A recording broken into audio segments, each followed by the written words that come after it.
Tourist arrival sa Boracay para sa kalahating buwan ng Agosto, umabot sa tinatayang 81,000. Rider, sugatan matapos na maaksidente sa minamanehong motorsiklo sa Banga. Mga nabakunahan laban sa measles, rubella sa Aklan, nasa 34.6% na. Dalawang Hawksbill Sea Turtle o pawikan, ligtas na nakabalik sa dagat matapos masagip sa magkahiwalay na insidente sa isla ng Boracay. Poste ng kuryente sa Barangay Estancia nasunog, BFE Kalibo, rumusponde. Feeds Center sa Aklan Agri-Aqua inilunsad, bukas para sa mga estudyante at magsasaka. Pilot implementation ng AI learning platform sinimulan na sa Kalibo. First Aklan PMFC nakiisa sa blood donation activity sa Libakaw. Secretary Angara bumisita sa Ateneo de Zamboanga University kasunod ng pamamaril sa nasabing paaralan. Senior citizen patay sa salpukan ng elf truck at motorsiklo sa Mambusaw. Mga barangay sa Lapus at Mandurriao tumanggap ng 200,000 pesos para sa mga proyekto at educational assistance. Australia nakasungkit ng 3 korona sa Universe Pageant 2026 na ginanap sa Pilipinas.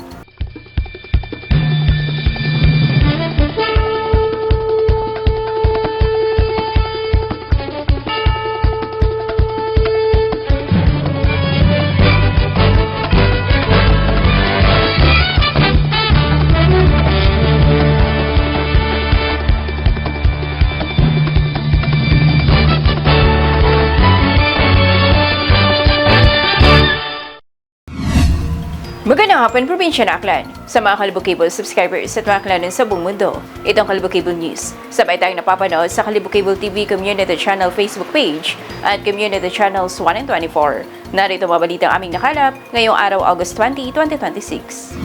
Naglabas ng panibagong tala ang Balay Boracay Tourism Office ukol sa bilang ng tourist arrival sa isla para sa unang 15 araw ng Agosto kung saan pumalo na sa tinatayang 81,000. May dida sa balitang yan, si Raymar Chudosio.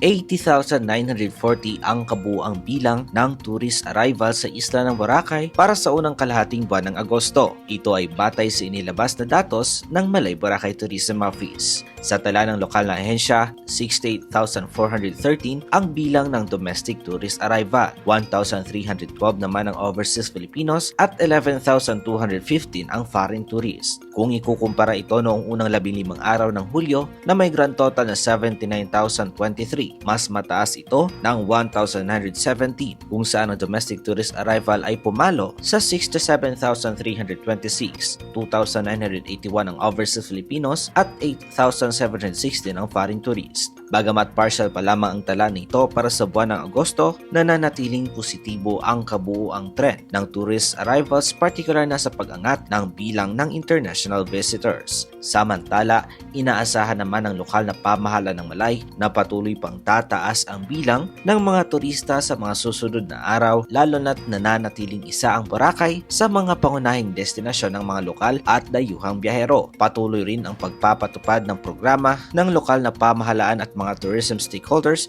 upang mapanatili ang kaayusan, kalinisan, kaligtasan at kalidad ng karanasan ng mga turista habang patuloy na tinatanggap ng isla ang mga bisita mula sa iba't ibang panig ng bansa at mundo. Raymar Chudosio, Kalibo Cable News. Sugatan ng rider matapos na maaksidente sa minamaneho nitong motorsiklo sa bayan ng Banga, Aklan. Sugatan ng 57 anyos na lalaki matapos na maaksidente sa minamanehong motorsiklo sa may bahagi na Barangay Sigkay, Banga kagabi. Tara para helmet. Ni tadali lang hawa. Ito yung patoon yun. May tawon. Ito.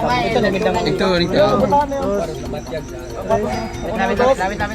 Normal mo mga pakilala ka ako. Kasi pulo diyan.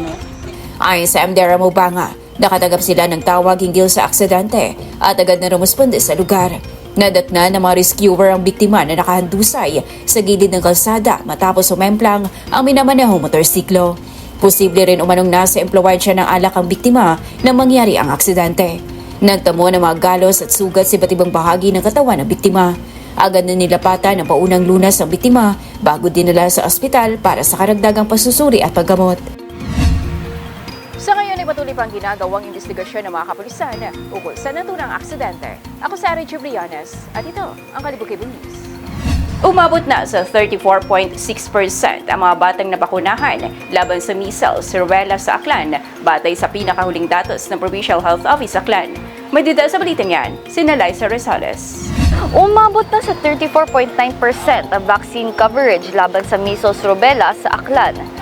Ito ay katumbas ng halos 18,000 na batang nabakunahan mula sa kabuuang target na 52,000.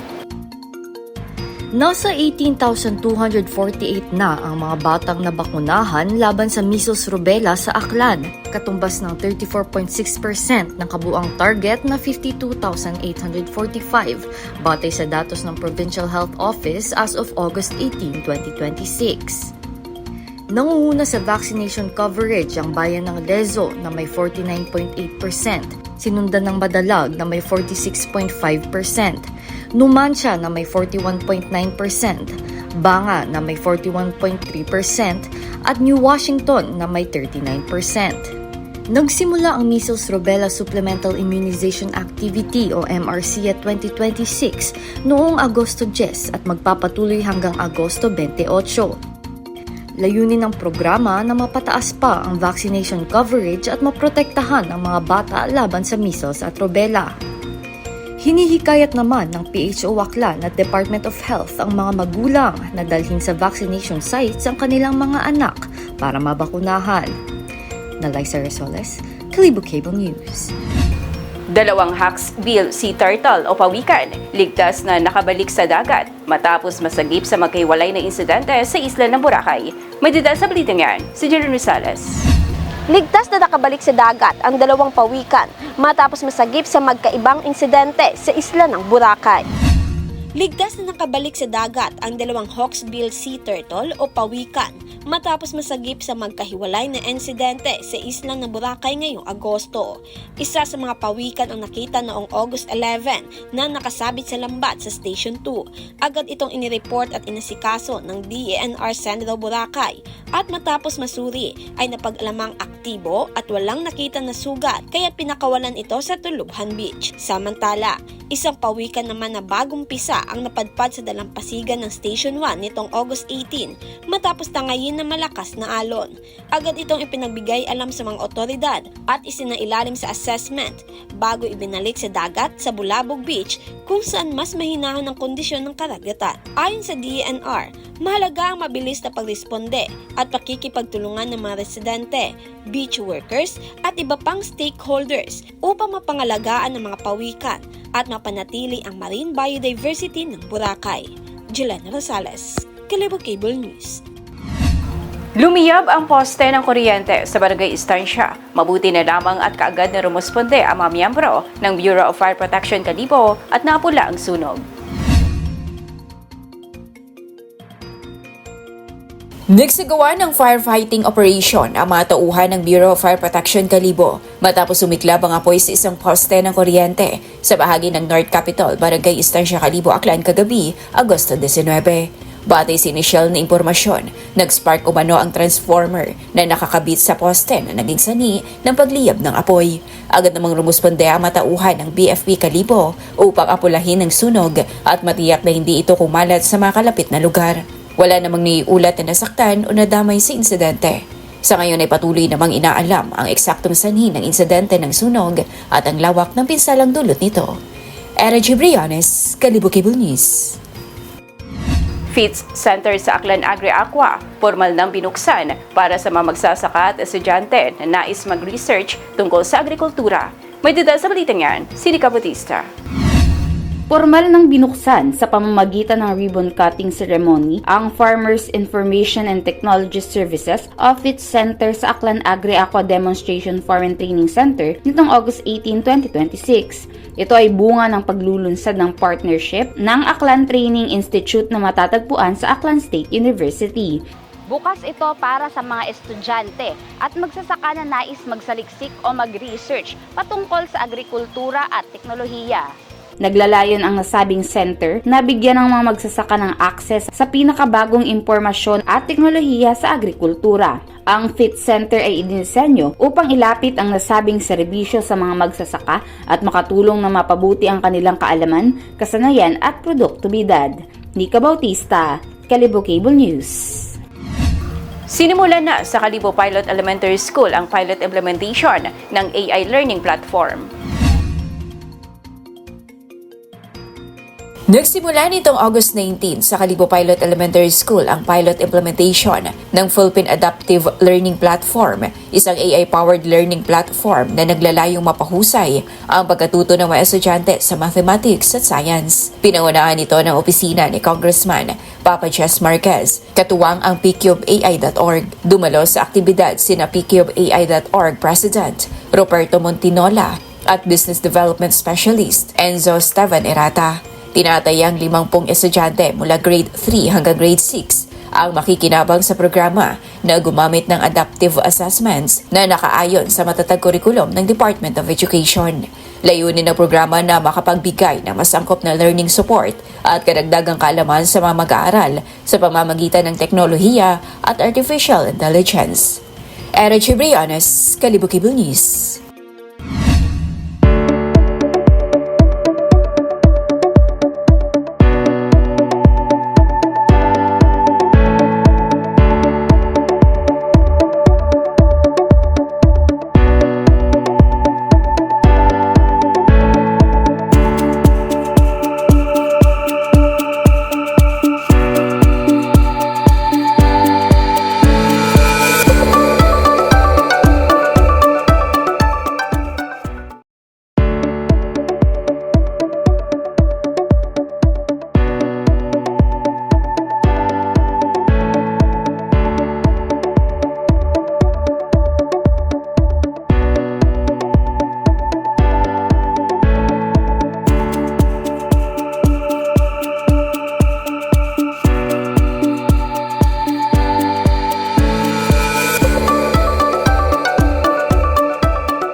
Nakiisa sa blood donation activity sa Libacao ang matuuhan ng First Aklan PMFC. May detalye sa balitan yan, si Nika Bautista. Bilang suporta sa kalusugan at kapakanan ng komunidad, aktibong nakibahagi ang First Aklan PMFC sa blood donation activity sa Barangay Bonza, Libacao, Aklan. Ang aktibidad ay inorganisa ng Local Government Unit ng Libacao sa pamamagitan ng Libacao Health Center Birthing Facility, Gender and Development Focal Point System, katuwang ang Philippine Red Cross Aklan Chapter. Layunin ng aktibidad na matiyak ang sapat na supply ng dugo at makatulong sa pagliligtas ng buhay ng mga pasyenteng nangangailangan nito. Nika Bautista, Kalibo Cable News. Secretary Angara bumisita sa Ateneo de Zamboanga University kasunod ng pamamaril sa nasabing paaralan. May detalye sa balitan yan, si Jenny Rosales. Bumisita si Department of Education Secretary Sonny Angara sa Ateneo de Zamboanga University upang makiisa sa situation briefing kasunod ng pamamaril sa nasabing paaralan. Kabilang sa nakipagpulong kay Secretary Angara, sina Ateneo de Zamboanga University, President Father Gilly Anthony Andal, mga kinatawan ng lokal na pamahalaan at mga tauhan ng Philippine National Police. Ayon kay Secretary Angara, mahalagang bahagi ang response and psychological first aid, isang agarang support system para matulungan ang teachers, learners at school personnel na maproseso ang kanilang nararamdaman, mabawasan ang distress sa gitna ng isang traumatic experience. Samantala, nagpaabot naman ng pakikiramay ang kalihim sa mga pamilya ng mga biktima, pamunuan ng paaralan at sa buong komunidad na naapektuhan ng insidente. Jelana Rosales, Kalibo Cable News.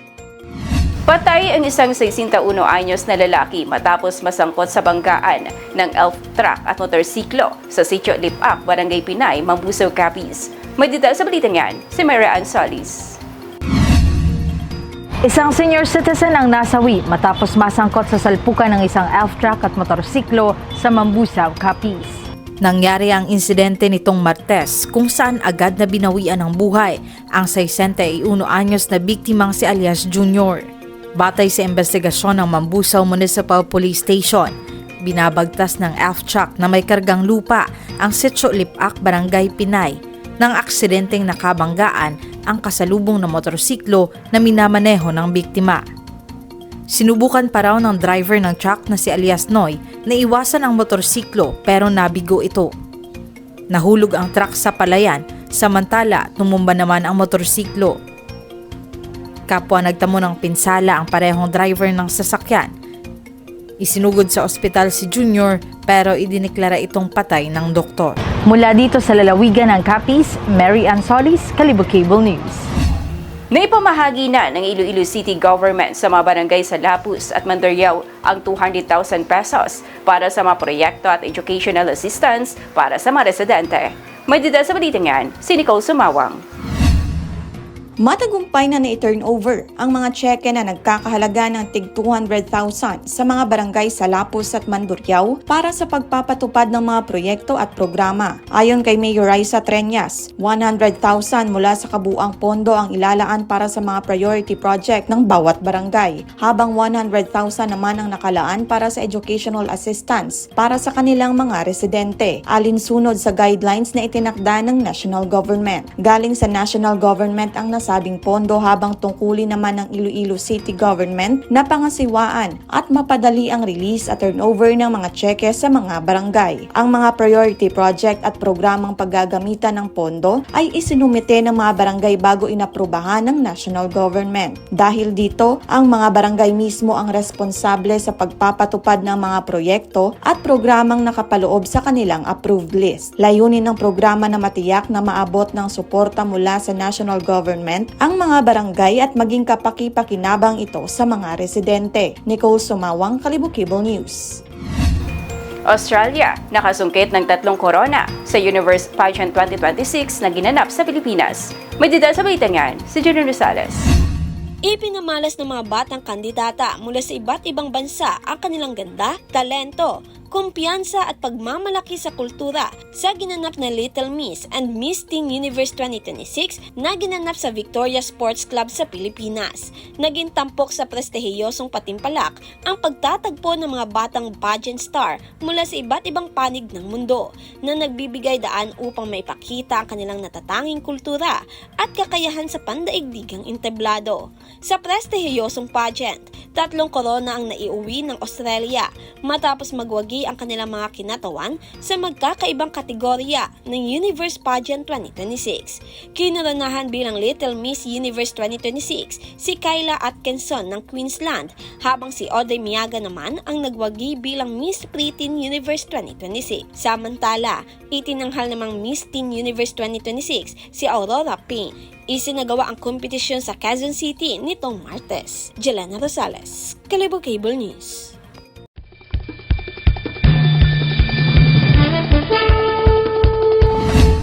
At iyan ang mabalitang nakalap ngayong araw. Maraming salamat sa inyong panonood. Ito si Ari Chubrianes at ito ang Kalibo Cable News.